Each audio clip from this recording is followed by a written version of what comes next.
Association, we're in trouble with the regular Democrats, these damn politicians. I never trusted them. As far as I'm concerned, organized crime, God knows we got our hands full with these people on the Brooklyn waterfront. And they're connected to these regular Democrats. They work together. My father kept telling me, you stay the hell away from those. You say hello and goodbye. Don't get involved.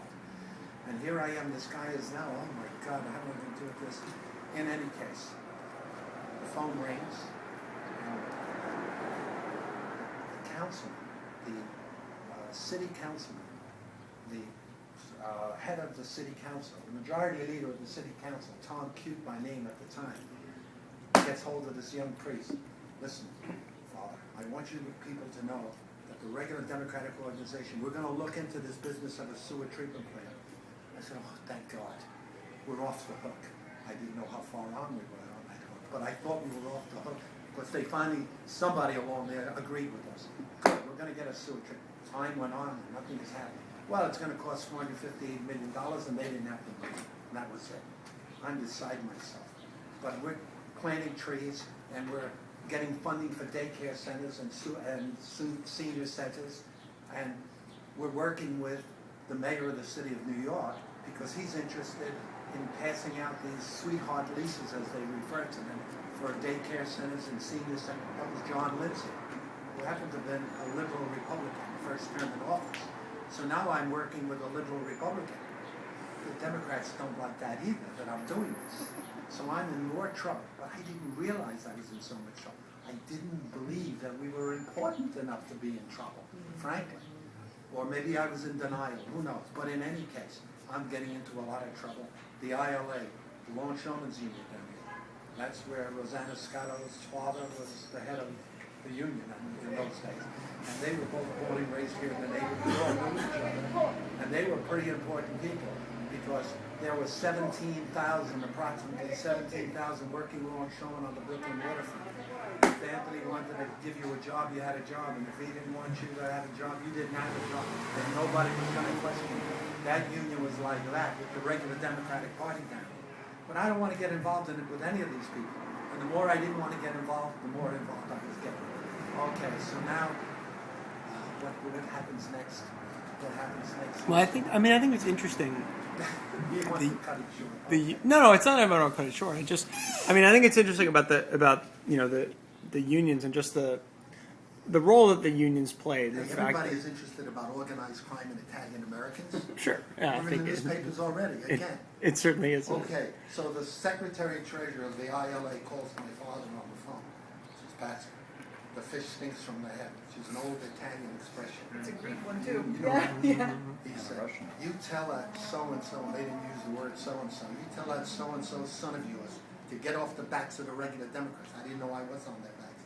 You tell him to mind his own damn business. We need these Democrats for the containerization problems that we got on the Brooklyn waterfront. You tell your son to mind his own so-and-so business. And my father came down on me like a ton of bricks. I said, what, do you mind? You know who these people are, and you're stuck. Are you crazy? I said, Dad, I'm just trying to convince people to stay in the neighborhood, including the union people.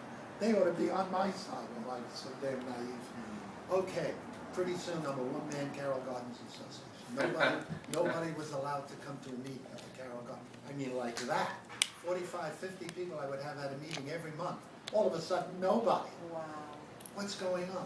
Buddy, I was told that if I'm seen coming to one of your meetings, I got an uncle who's got a job on the waterfront. He'll be out of work. Oh, damn it. What am I going to do? I'm a one-man Carroll Gardens Association. Nobody except for this young priest who calls me. Buddy, I got a bunch of young kids down here who want to help you clean up the canal and plant trees and get funding. They just want you to pick up on their one issue. What's their issue? They're against the war in Vietnam. Buddy, you're a Korean War veteran. You come out against the war in Vietnam. They'll support you with your Carroll Gardens Association. Think about it.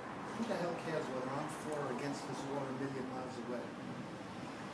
If anything, I was pro-military. I was in the Army in January of 51, the Korean War. I didn't get out until 53. Thought for a moment to make the Army my career. So I wasn't anti-military at all. But who the hell cares whether I'm for or against this war? If that's what it takes to have a Carroll Gardens, okay. I'm with the Carroll Gardens Society. I got these young kids. Pressure came down on them. They don't take the pressure like older people. That's their attitude, buddy. We're going to start our own political club. We're gonna call it IND, the Independent England Democrats.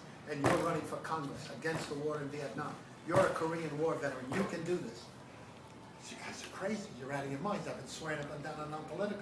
I feel like the biggest hypocrite in the world.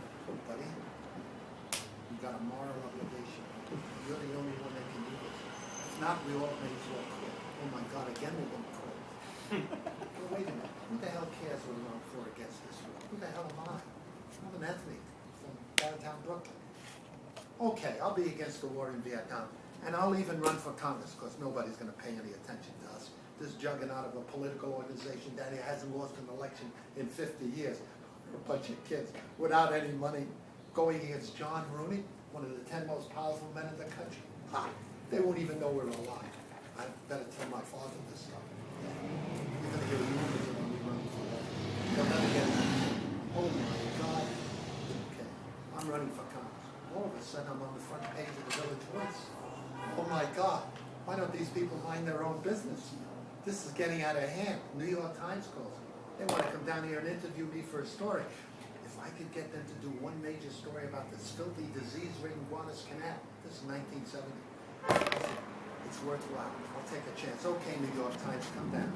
They came down to our storefront. They interviewed me. They didn't want to hear about the Guanas Canal. They didn't want to hear about me running for Congress.